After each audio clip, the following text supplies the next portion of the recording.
महाराष्ट्र में पहली बार हो रहा है भैया जी लोगों का छठ महापर्व। सुनकर लगता है ये सिर्फ भैया जी और उनके परिवार के लिए खुशी का मौका है, एक ऐसा पल जब मिट्टी, परंपरा और आस्था सब एक हो जाते हैं। लेकिन दोस्त, इसके पीछे है एक बड़ा राजनीतिक खेल। हाँ, वही खेल जो आने वाले बिहार चुनाव में भारी असर डाल सकता है। चलिए बताते हैं आपको क्या है बीजेपी का जोड़ गणित इस महापर्व को लेकर इस वीडियो में आगे, और क्यों है यह खबर बेहद जरूरी आपके लिए। हमारे संवाददाता शंकर जगन्नाथ मिश्र के अनुसार वसई विरार में आगामी छठ महापर्व को लेकर वसई विरार क्षेत्र में तैयारियां जोरों पर हैं। श्रद्धालुओं की सुविधा और धार्मिक परंपराओं के निर्वहन के लिए बहुजन विकास आघाड़ी और भारतीय जनता पार्टी दोनों ने वसई विरार महानगर पालिका को ज्ञापन सौंपा है। बहुजन विकास आघाड़ी के प्रतिनिधियों रमाशंकर मिश्रा, संतोष सिंह, अशोक पांडे और पोरस जोखी ने सहायक आयुक्त संगीता घाड़ी गांवकर को ज्ञापन सौंपकर सफाई, सुरक्षा, रोशनी और कृत्रिम तालाबों की व्यवस्था की मांग की। उन्होंने कहा कि वसई विरार में उत्तर भारतीय समाज की बड़ी आबादी है, इसलिए श्रद्धालुओं को तालाबों और जल स्रोतों में पारंपरिक ढंग से पूजा करने की अनुमति दी जाए।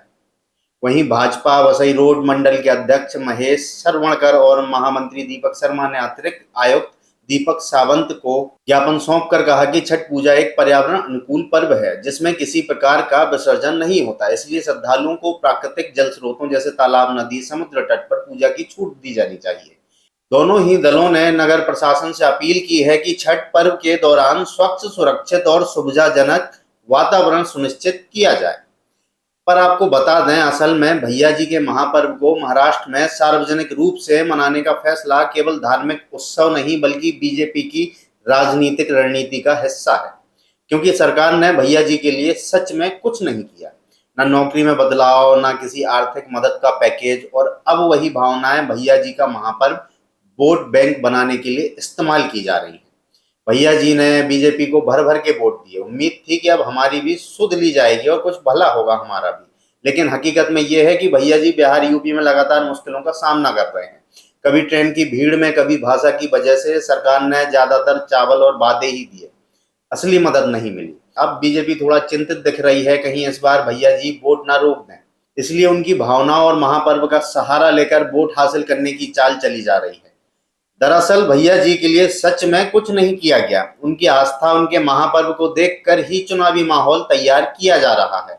यह वही पुराना खेल है, धर्म और भावनाओं का इस्तेमाल करके वोट बैंक तैयार करना, जबकि वास्तविक सम्मान या सुधार कहीं नहीं है। और यही वजह है कि यह मामला अब सिर्फ धार्मिक आयोजन नहीं रह गया, यह चुनावी गणित बनकर सामने आया है। अब सवाल उठता है, मराठा आरक्षण का क्या होगा। महाराष्ट्र में मराठा समुदाय सालों से आरक्षण की लड़ाई लड़ रहा है। स्थानीय लोग महसूस कर रहे हैं कि उनके हिस्से की नौकरियां और अवसर धीरे धीरे कम होते जा रहे हैं। अब अगर भैया जी का महापर्व महाराष्ट्र में बड़े स्तर पर मनाया जाएगा तो इसका सामाजिक असर क्या होगा। मराठा समुदाय के लिए ये संवेदनशील मामला है। वे देखेंगे कि बाहरी प्रवासी अपने पर्व पूरे जोश से मना रहे हैं, जबकि बीजेपी सरकार ने मराठी को मराठा आरक्षण का वादा भी दे दिया है, और उसके बाद जिनके खिलाफ मराठी आरक्षण मांग रहे हैं उनका ही महापर्व मराठी के सामने धूमधाम से मनाया जाएगा। तो बात वही है, जैसे बीजेपी सरकार भैया जी को वोट के लिए लॉलीपॉप दे रही है, वैसे ही शायद मराठी को भी वोट के लिए मराठा आरक्षण का लॉलीपॉप दिया गया है। यह गुस्सा सिर्फ नाराजगी नहीं, यह राजनीतिक दबाव में बदल भी सकता है। अब बात करते हैं राज ठाकरे की पार्टी की।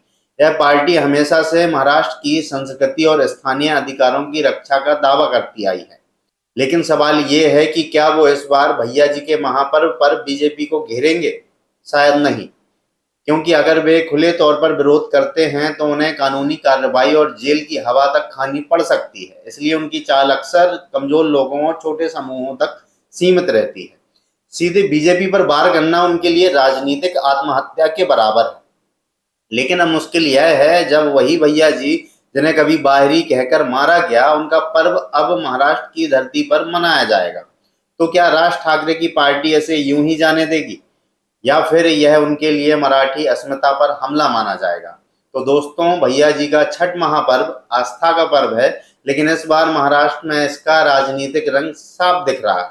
बीजेपी की रणनीति, मराठा नाराजगी और भैया जी की भावनाएं तीनों मिलकर बना रही हैं एक नया सियासी समीकरण, जो न सिर्फ बिहार चुनाव बल्कि महाराष्ट्र की राजनीति को भी हिला सकता है। देखना ये है कि जनता अब धर्म और राजनीति के इस संगम को श्रद्धा से देखती है या शक से, क्योंकि जब धर्म और राजनीति मिल जाते हैं तो नतीजे हमेशा बड़े और अप्रत्याशित होते हैं। फिलहाल के लिए दीजिए इजाजत। देखते रहिए आंचलिक खबरें, अपनों की खबर आप तक।